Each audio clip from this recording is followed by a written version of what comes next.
James Begg, The Use of Organs in Christian Worship, Part 3. So we're continuing. We do not wish to speak disrespectfully, but the theory of worship in question seems to have been precisely that of Cain, who applied it to in a very mild and natural way. He brought some of the things in creation, the fruits of the ground, with which to worship, but without a divine warrant. And God frowned him from his presence. To Cain and his offering, God had not respect. The matter, therefore, is not to be settled in a general and sweeping way. The second proposition of the dean is, however, more to the purpose, if it can only be proved, that is, that there is a marked and express sanction in Holy Scriptures for the use of instruments of worship, of music, in the worship of God's house. Of course, he must mean under the New Testament dispensation. Now, if anyone will read what we've already written, or the following treatise, he will see that there is no authority for this assertion. The dean indeed admits that instrumental music had no existence in the worship of the primitive Christian church and proves that singing was enjoined. Here's a quote from him, page 11. The congregational services of the followers of the despised and lowly Galilean, says he, could not at first be expected to have instruments in their service, or that they should consist of more than simple forms as the hurried and trying circumstances of the times admitted to. Enough for them to have the privilege of meeting at all. This admission we hold to be conclusive of the whole question. We may say of instrumental music now in the Christian church, according to Dean Ramsey, what Christ said of the corruptions which the Jews had introduced in regard to marriage. From the beginning it was not so. It is no doubt flattering to human vanity to allege that the simple worship of the church, as established by Christ, has been improved, and of course can still be improved by us. But whilst on the one hand Christ was omnipotent and was quite able to secure all that was necessary and acceptable in his own worship, even in the earliest and most trying times, we should like to know what right any man since has had to alter his arrangements. Admit for a moment that the Christian church as a system was not left complete by its divine Lord, and that all men are at liberty without divine warrant to alter it. And where is such an admission to lead? It will not halt with a presumptuous attempt to improve the worship. It opens a wide door to every form of corruption. And, in point of fact, it has been, as we've already stated, the origin of all the vast corruptions of the Church of Rome. One of the last of which was the introduction of instrumental music into the services of the sanctuary. The great and corrupt Greek Church has curiously kept clear of this innovation. And even in the Pope's private chapel, the primitive form of mere singing is preserved, instrumental music being wholly discarded. Some incidental remarks to be found in other parts of the dean's sermon are worthy of notice as bearing upon this question. He says to the congregation addressed, "You have been performing a religious act in improving and enlarging the musical instrument by which the psalmody of this church has been supported and embellished.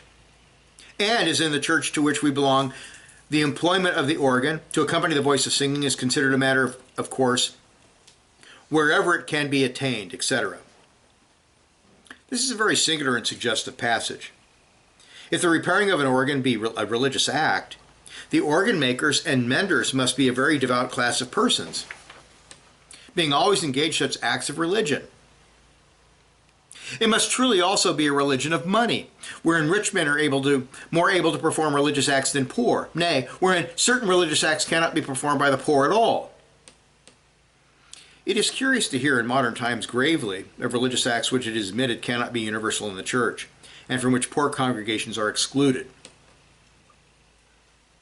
The Christian church was intended for the world, and especially for the poor. All are capable of making a part in its true worship. All have, fortunately, within them the one organ whose music God requires. But here we have a form of worship and an organ introduced without divine warrant, which in the nature of case cannot be universal, so that many are excluded by poverty from the performance of what is regarded as a religious act and from the enjoyment of a Christian privilege. The state of the church, when men can purchase religious privileges with money, from which the poor are excluded in consequence of their poverty, is very like the state described and denounced by the Apostle James, whilst it is still more offensive and unjustifiable. James complained that the man with the gold ring and the goodly apparel had a preference in the house of God. But here the rich have a monopoly of supposed advantages, a proof itself, were there no other, of the unchristian nature of the theory in question. The poor, however, will imitate and ape their betters. If an organ cannot be had, and men are determined to abandon God's simple method of praise, other cheaper instruments must be procured. A story is told of a transatlantic congregation which determined to have a violin when they could not purchase an organ, in defiance of the wish of the minister. The ministers put a fool's cap on the whole affair by giving out the psalms as follows. Next Lord Day, let us fiddle and sing to the praise of God, the 100th Psalm. Again exclaims the worthy dean in triumph, pages 20 and 21, I am satisfied that the use of the organ is a Christian privilege. Nor can I for a moment believe any injurious religious effects can flow from such a usage of church service which formed an element and an approved constant Christian element in the devotional services of John Newton, Charles Simeon, William Wilberforce, Henry Martin, Reginald Heber, to say nothing of living characters. It is hard to say how far this idea, end of quote. It is hard to say how far this idea would lead if it were once admitted. It would go to establish the perfection of the Church of England in its Erastian constitution, because good men have always been in it.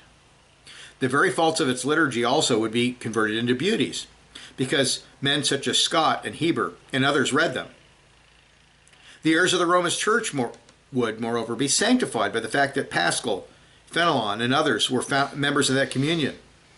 Every particularity of the Methodist, Baptist, and Congregational churches would be placed beyond debate by the fact that no one will to venture to dispute that many great and good men have flourished in all these denominations. Of course, the worthy dean is aware that this is not an argument. The men referred to, however good, were not infallible, and the question at issue is to be settled not by the practice of men, but by the authority of God. We again refer him to the law and to the testimony, only reminding him that as the usage in question is an admitted innovation in the primitive worship of the Christian Church, the onus of finding a divine warrants for its introduction rests with him and others who defend the practice. And that's the end of that. The use of organs. This is his chapter 4. And his text is, Thy rowers have brought thee into great waters. Ezekiel 27:26. The innovations in the Scottish establishment, Dr. Robert Lee reviewed. The Old Moderate Party, with the help of the civil courts, having obtained control of the Scottish establishment at the disruption. Some have supposed that the particular ritualistic tendencies which have been lately exhibited are only natural. The Moderate Party, as they chose to call themselves, were mainly the descendants of the old Episcopalian party, improperly incorporated with the Church of Scotland at the Revolution settlement. And therefore it has been supposed that in manifesting prelatical leanings, now they only betray their true nature and unaltered instincts, the restraining influence of a powerful evangelical party having been removed from their church courts. The disruption, I believe it was 1843, maybe earlier, when what's called the Free Church of Scotland left the Church of Scotland over Erastianism and other corruptions. They left. And so what happens when all the conservatives leave a denomination is the liberals will get to run free with their innovations and corruptions. Continuing. Others suppose that the shape which matters are gradually taking is only the natural development of a worldly element in the church. That when men have little spiritual life and no earnest gospel to preach to their hearers, they must still endeavor in some way to attract and interest them. There may be a measure of truth in both of these allegations. What is certain is that an active and bold ritualistic party has lately arisen in the Scottish establishment and been largely tolerated, if not encouraged, by the church courts. One of the leaders of this party is Dr. Robert Lee of Edinburgh, who rather inappropriately ministers and carries on his innovations in the old Greyfriars Church close to the scene of the signing of the covenant and within sight of the martyr's grave. He has published a bulky but rather heavy and unreadable volume in explaining and vindication of his proceedings. The book is called The Reform of the Church of Scotland in Worship, Government, and Doctrine by Robert Lee, Doctor of Divinity. This volume is confined to worship, has apparently been read little, and has certainly made little general impression. Probably on this account, the two companion volumes on government and doctrine have not yet seen the light. This we rather regret, for we would really like to see the full disclosure of the whole budget of Dr. Lee's coveted reforms in the church. The present volume, if reduced to practice, would itself effect a very thorough and sweeping revolution in the Scottish establishment. But it is somewhat curious and interesting to know that it embraces only an installment of what its author would suggest in the way of change. By all means, therefore, let us know what the whole would amount to, and especially as Dr. Lee does not seem to be hampered by any conscientious difficulties or by any fear of consequences in using great plainness of speech on the subject of which he treats. He commences his lubrications with the most delusive attempt to draw an analogy between the constant progress of things outward and the Christian church. Change, exclaims he, is the order of the universe, the normal condition of all things mundane and human. Page 3. But this is certainly not the case of God's Word, which is settled in heaven and endures throughout all generations, nor of the Church of God, which is completely and finally described and limited by the volume of inspiration in its doctrine and ordinances, and is now, like Christ himself, the same yesterday, today, and forever. If any man shall add unto these things, God shall add unto him the plagues which are written in this book. And if any man shall take away from these things, God will take away his part out of the book of life and out of the holy city, and from the things which are written in this book. Instead of comparing, men ought to contrast the movements in the social and political world with the glorious stability of the Christian system. After running out this false analogy at some length and thus producing an argument which really has no application, Dr. Lee remarks, quote, "It is said that Melanchthon proposed that every 7 years there should be held some convention or other theological assembly, not to bring back a possible advancing opinion to the Augsburg Confession, but to adapt the confession to these modifications of opinion which were inevitable, so that the symbol might at all times represent the faith." And by that he means as people are practicing it. Observe, reader, of what? And that's the end of quote. Observe, reader, of what? Not of the Bible, but of the existing church. This is a sufficiently startling assertion, and not very like an opinion that any reformer would express, but we recover our breath and are immediately reassured by the announcement that Dr. Lee is not aware of any, quote, not aware of any authority on which it rests, end of quote. Okay, that's Dr. Lee's statement. It may therefore be safely consigned into the limbo of unveracities. Certainly, however, exclaims our author again, quote, "None of the reformers imagined that their ideas were to become the standard according to which all succeeding Protestants were to think." End of quote, page 5. This reminds me very much of the arguments of Steve Slissel, by the way, against the Regulator principle. Admitted by what avails it to Dr. Lee when every reformer thought that the unerring standard of religious belief in all ages was to be the unchangeable Word of God. It is truly marvelous to find him, page 6, quoting the lamentation of Lord Bacon over the fact that the Church of England has received no alteration now for these 45 years and more, as a preface to a scheme for transferring some of the worst corruptions of that church after 3 centuries to the pure Church of Scotland. It is also passing strange to find a reference to the Confession of 1560 and to the declaration of its framers to the effect that if anything was found in that confession inconsistent with the Holy Scriptures, page 7, its makers would be ready to alter it as a reason why, to please newspaper editors and others, the church should embark on a course of indefinite change, apart from any scriptural requirement or authority. One object of the book is to justify the reading of written prayers in public. A different question in some respects from the imposition of liturgy, a question in which, of course, we do not enter in here. And also, although without any novelty in the way of argument, the use of instrumental music in worship. Into all the curious and quibbling details we do not enter, but the book is instructive as indicating the spirit and policy in which the movement originally and by which it is guided. It would be very hard to find in this somewhat dreary volume anything like a scriptural principle announced, or any indication that the affairs of the church ought to be strictly regulated by the Word of God. The whole discussion seems regulated by purely worldly and secular considerations. And probably there seldom has been a book on the subject of devotion less fragrant with the appearance of a devotional spirit, whatever the real spirit of the private devotions of Dr. Lee himself may be.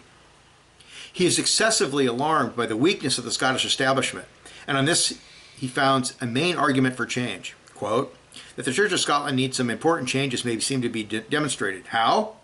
End of quote. How? By the Bible? No.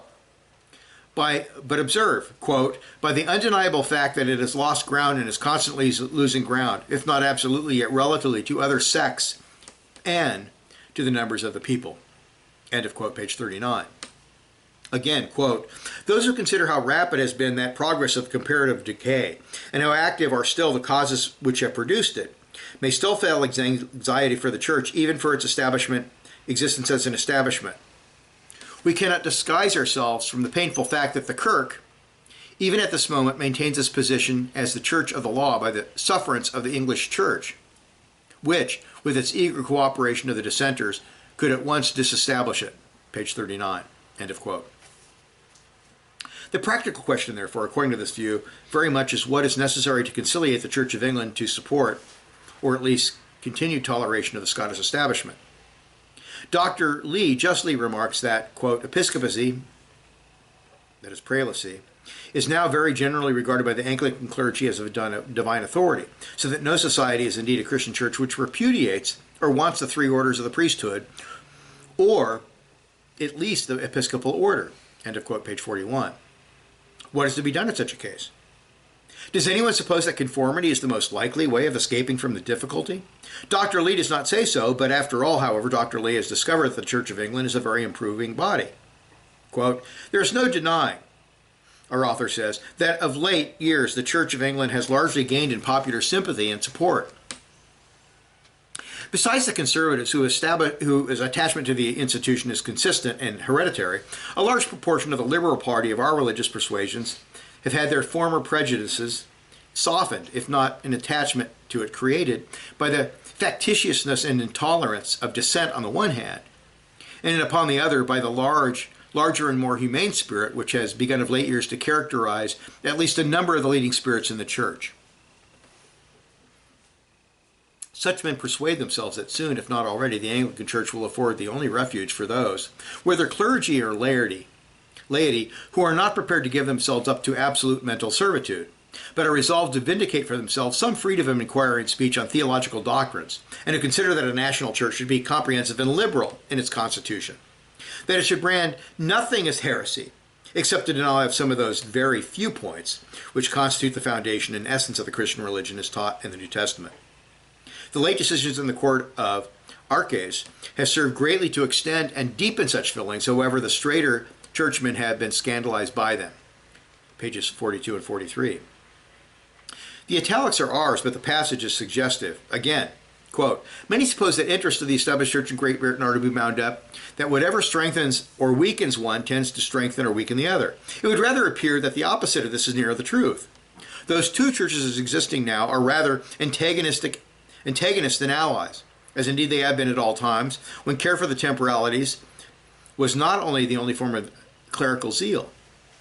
This at least is certain and obvious, that every accession of the strength and influence gained by the southern establishment brings the northern, that is Scotland, while it continues in its present state, into greater peril.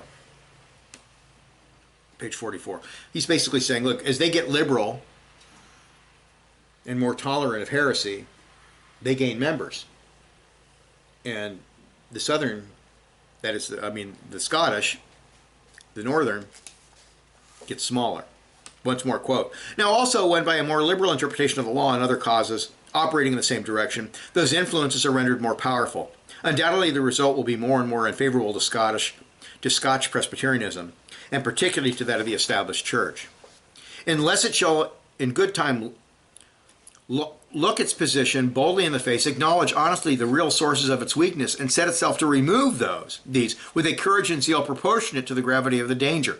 Pages 44 and 45. The italics again are ours, but in what direction does all this point? It seems to us amazingly suggestive. What is it that has really weakened the Scottish establishment? Surely beyond all doubt the law of patronage and her own Erastian submission lately to the civil courts. But for this, the Presbyterianism of Scotland, representing still probably 9/10 of the whole population, would have been still cordially united. This, however, is not the source of weakness to which Dr. Lee refers, and there is no repentance for the past or proposal to remedy this real and obvious evil.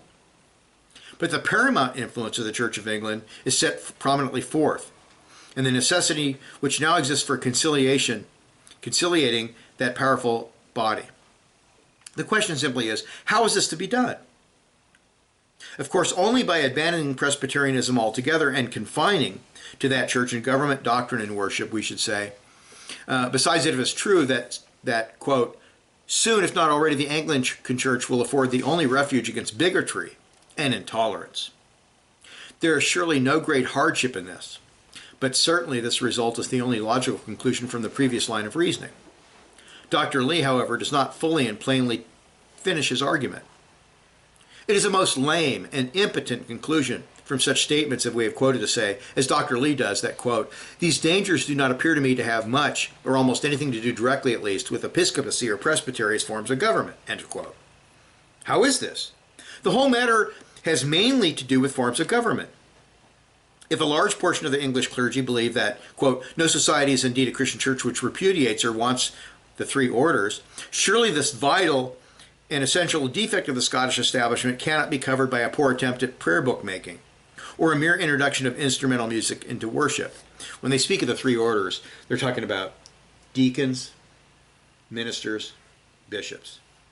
Presbyterian church government, there's only elders, deacons. Teaching elders, ruling elders, deacons. History proves that the prelacy cares very little about the question of worship in comparison of the question of the others.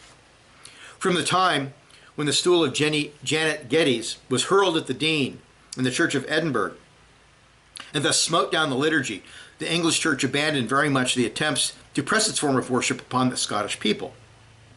Even at the time when it was still deluging the land with blood to force upon them the three orders of clergy.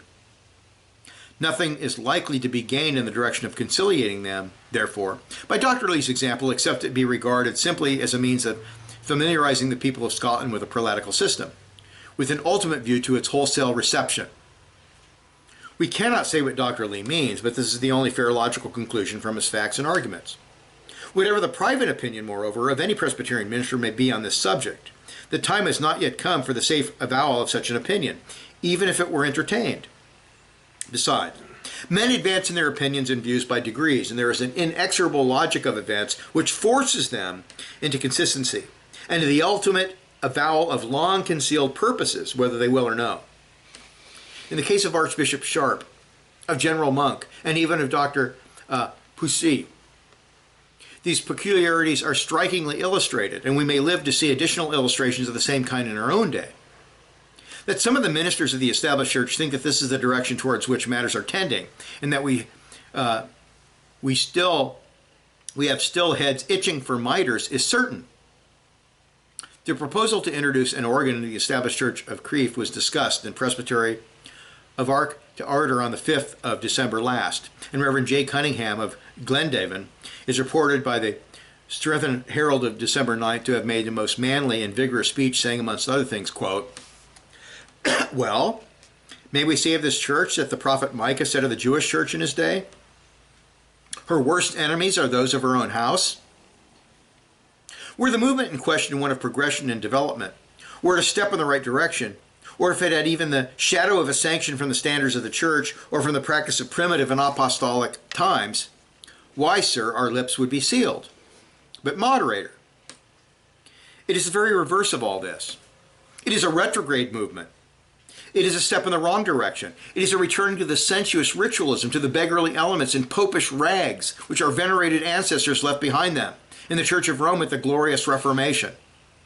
In parentheses, loud cheers and cries of, oh, oh, end of parentheses. Continuing. And sir, I cannot help accusing the brethren who are agitating in this direction, and Dr. Cunningham among the rest, as guilty of following divisive courses. As they are so partial to the melody of this instrument, I think, instead of troubling the peace of our Israel, they should leave her pale and join the sister establishment, Chowth and Tweed, cheers in parentheses, cheers and laughter. And where they would get whistling to their heart's content, great cheering and roars of laughter. To my mind, sir, this movement is just like letting out of the water. Concede the organ, and what next? The prayer book? Of course, laughter. The liturgy and surplice? Laughter. The mitre? The lawn sleeve? Loud laughter and applause. In short, moderator, the whole of this argument points due south. Remember, they're in Scotland. England is south. Prelacy is south.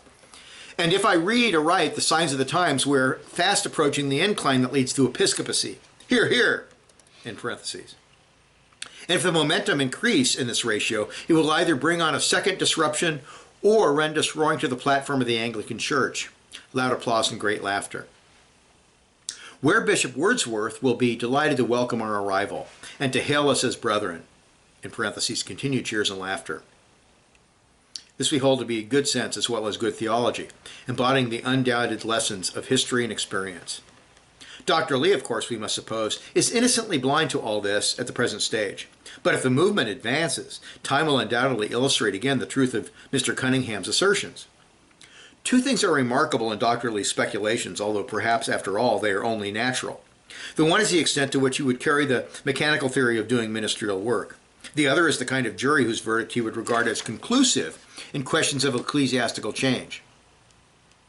Prayers are to be read from a printed book. It is hinted that a few ministers might write sermons for the whole church, of course also to be read. Praise is to be done by means of instruments, or, as someone has said, by machinery. If praying machines, which exist in other parts of the world, were added, the mechanical program of the worship would be perfect. On the other hand, his appeal is not apparently to the Bible, or mainly to devout and pious people of the country, as the judges of what is best to be done, but to the writers of articles, reviews, and letters in Scottish newspapers.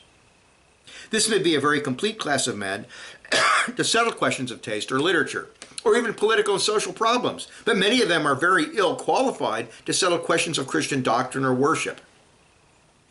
The following extracts will illustrate Dr. Lee's opinions, however, on the subjects referred to. Quote, "It has appeared to some very wise men of prodigious waste of labor that many thousands of clergymen would expend every week a large portion of that time, which is so much needed for pastoral and other duties in composing sermons, each for himself, when some few men eminently qualified might be selected to produce discourses for the whole body, which would be incomparably superior, and which would tend far more to the edification and even satisfaction of their hearers." Pages 48 and 49. By the way, I don't know if you are aware of this, but the Jehovah's Witnesses, which is the cult founded by Charles Taze Russell, they don't call them churches, I forget what they call them, kingdom halls. Every kingdom hall throughout the whole world, in every nation, and there's thousands and thousands of them, they read the exact same sermon every week, which comes out of New York, which is written in New York and given. They read the exact same sermon. Their ministers don't write their own sermons. But anyway, we'll continue. Again, he says, there exists accordingly, at least among the most educated hearers in our churches, a general and deep dissatisfaction with the worship. This is indicated by many circumstances. During the last 5 or 6 years, innumerable articles, reviews, letters, etc. have appeared in the Scottish newspapers. Excepting those few which are notoriously under clerical and sectarian influence, it is surprising how uniform the Scottish journals have been. Then in the footnote he says this, if Dr. Lee is not belied, he sometimes writes an article himself that he may partly referring here to his own thunder. Continuing, journals have been in the opinions they have expressed on the subject, page 49. He goes on to state their objections to the prayers, etc., and he adds, quote, this seems to admit of but one explanation, that is, that something is much amiss in the matter complained of. Pages 49 and 50. The idea of constituting some of the newspaper editors of Scotland in an ecclesiastical synod to reform the worship of the church is rather a good one, and reminds us of an incident which occurred in Paisley about 30 years ago. The then celebrated Captain Gordon was a candidate for the representation of that town in Parliament, and made a number of speeches not much relished by the multitude.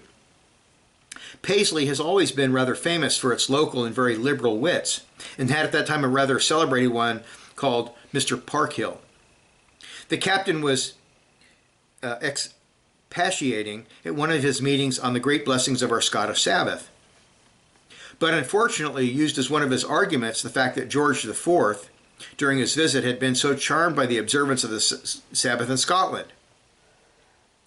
Mr. Parkhill shouted from below the gallery with irresistible drollery, to the immediate discomfort of the orator. Quote, "Nae doubt he was well pleased, for he was a very pious man."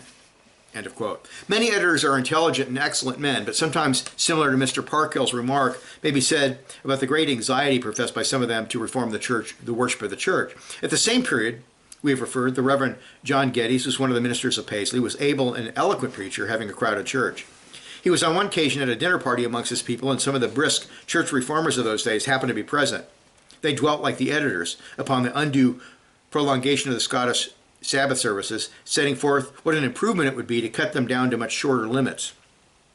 The worthy minister, who saw they were hitting at him, took no immediate notice of the remarks, but bore with good humor for a time. By and by he took out his watch and, intimating to the company that he had sat more than 2 hours and a half at the dinner table, said, quote, "Gentlemen, I see that you mean long dinners and short sermons." End of quote. The blow struck with effect, and the critics were silenced for the rest of the night.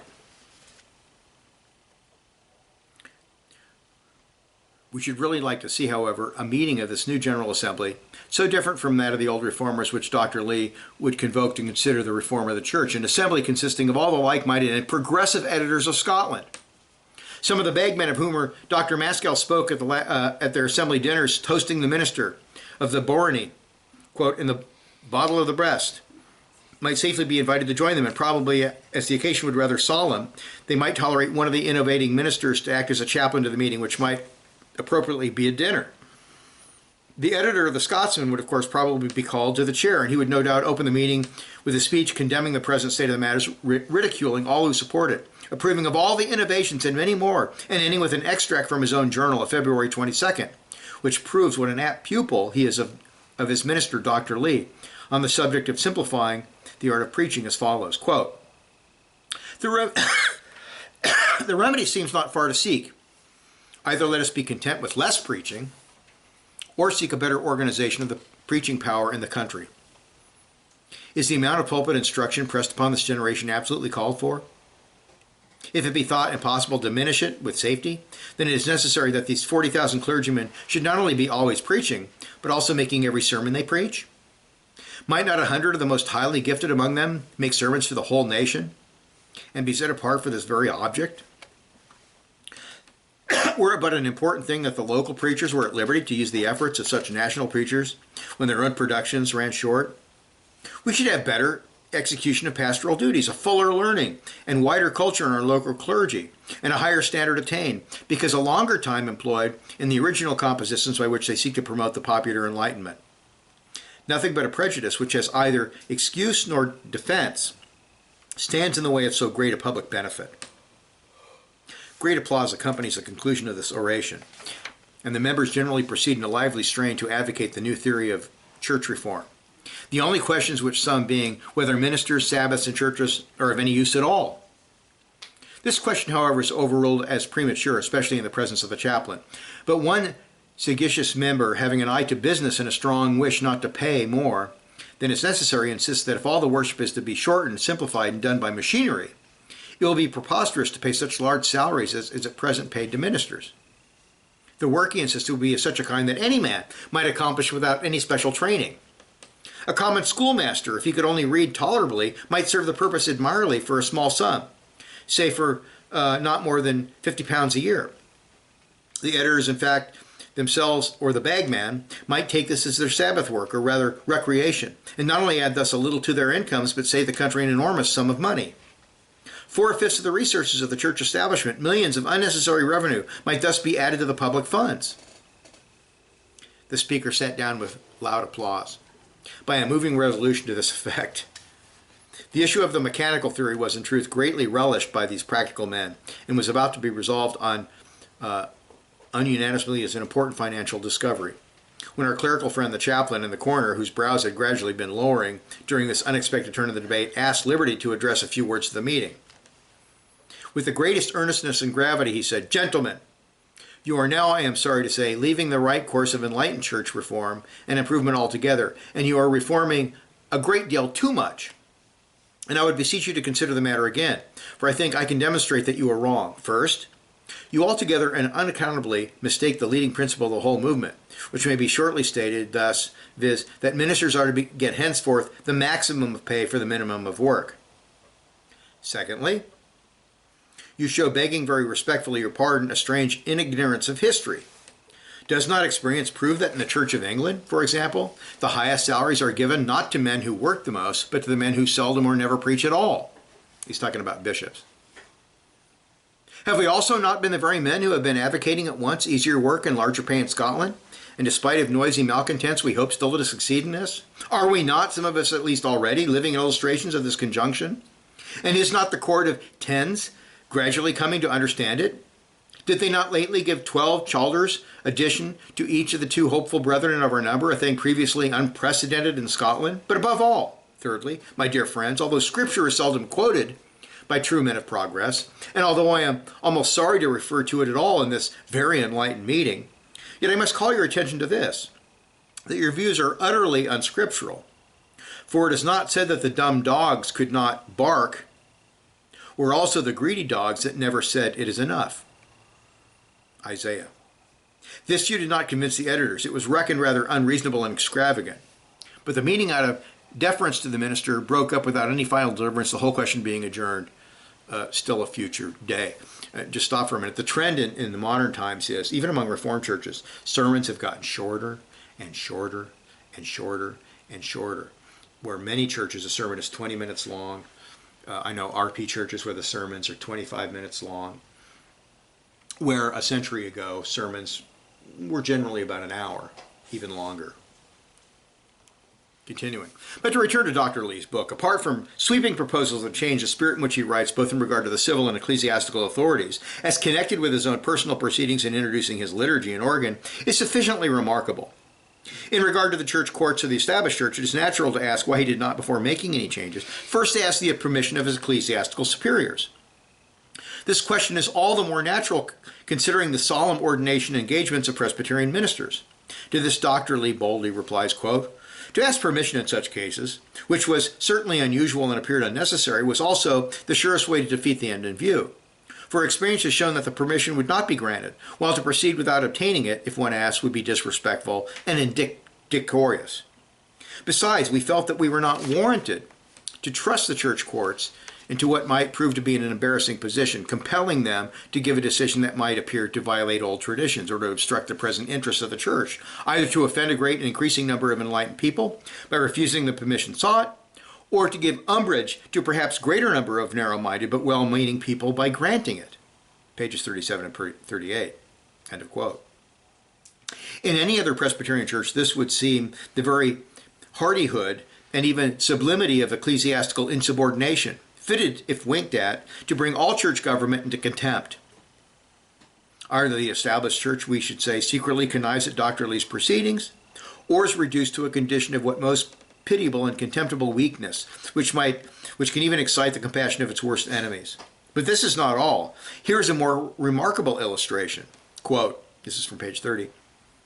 Quote, many overtures have been laid before the assembly to allow the private dispensation of the communion in certain cases, but the venerable court has hitherto declined to entertain them. Though the tenor of the last discussion on the subject rendered it evident that no fault would be found with any minister who should do so, at least in urgent cases, as I myself have since done oftener than once. End of quote. Page 30.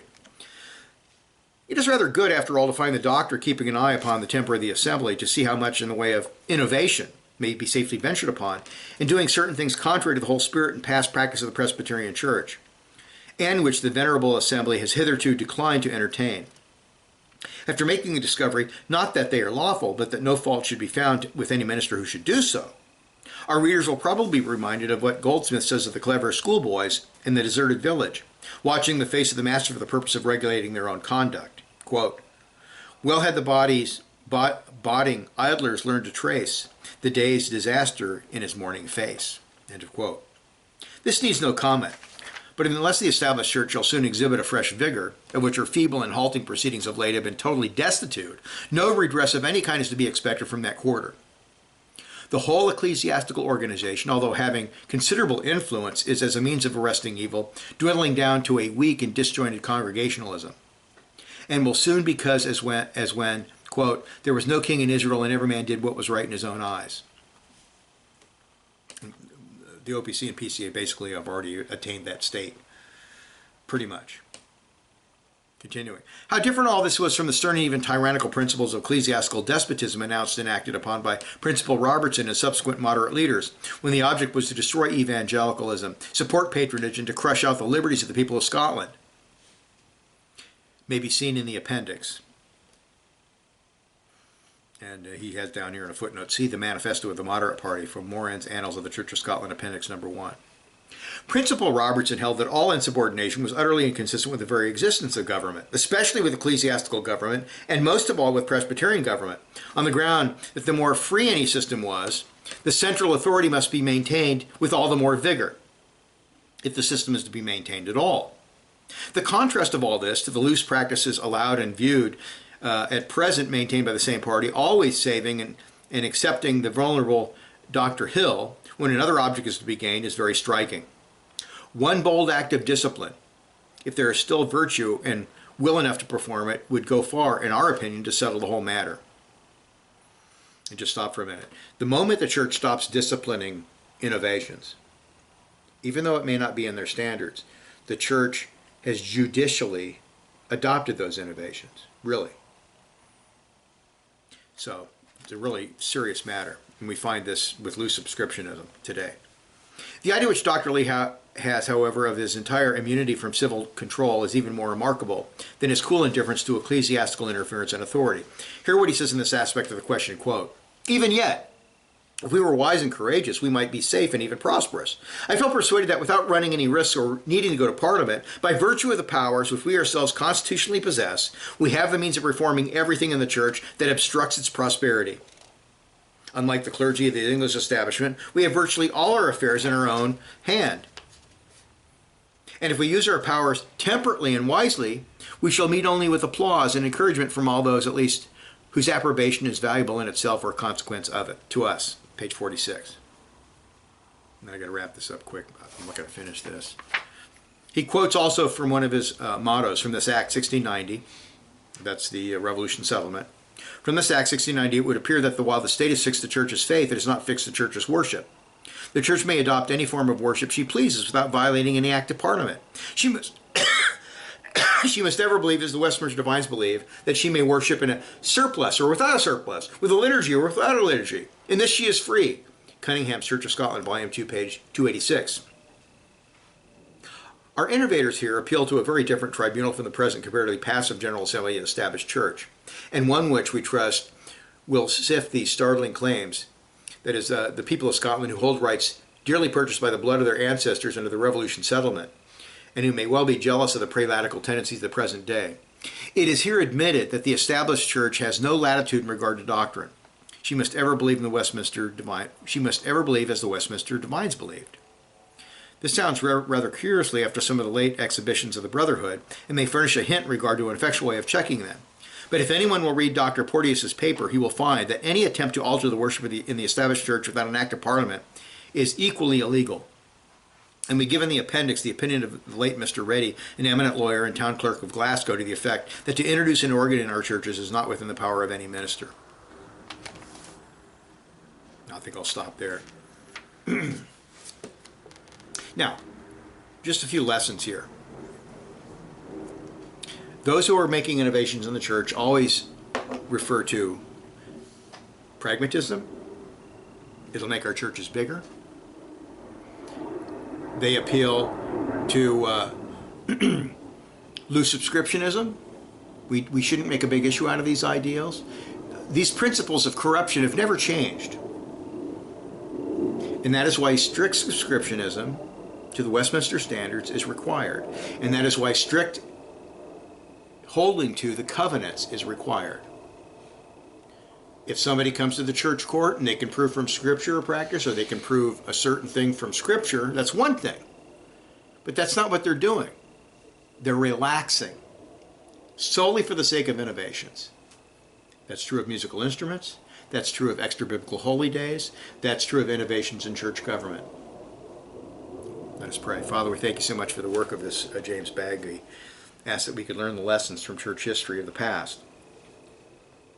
And we ask for great reformation, that all Presbyterian bodies would cast out musical instruments which are pagan and Romish, that have nothing to do with the worship commanded for the New Testament church.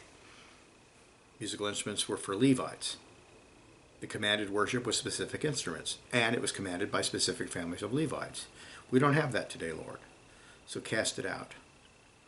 And we pray that we would have a reformation where churches would care that everything be proved diligently, carefully, from Scripture, and not accepted by human tradition. In Jesus' name.